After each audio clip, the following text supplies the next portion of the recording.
নমস্কার, জয়নিতাই জয়দেশ্বর। আমি কীর্তনিয়া শিউরি দাস। আমি আসছি হায়দ্রাবাদ হরেকৃষ্ণ নাম সংকীর্তন সোসাইটির আয়োজিত সার্বজনীন হরেকৃষ্ণ নাম সংকীর্তন অনুষ্ঠানে আগামী 25শে মাঘ অর্থাৎ 8ই ফেব্রুয়ারি রবিবার সন্ধ্যায় আমি আসছি। হায়দ্রাবাদ কলিকুতুব শাহ স্টেডিয়ামে অনুষ্ঠানটি অনুষ্ঠিত হবে। তাই কমিটির পক্ষ থেকে এবং আমার পক্ষ থেকে জানাই আপনাদের সবাইকে সাদর আমন্ত্রণ।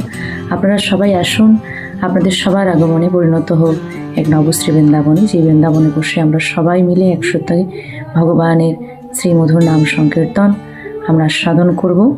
সবাই ভালো থাকবেন। হরে কৃষ্ণ, জয় নিতাই, জয় রাধেশ্যাম।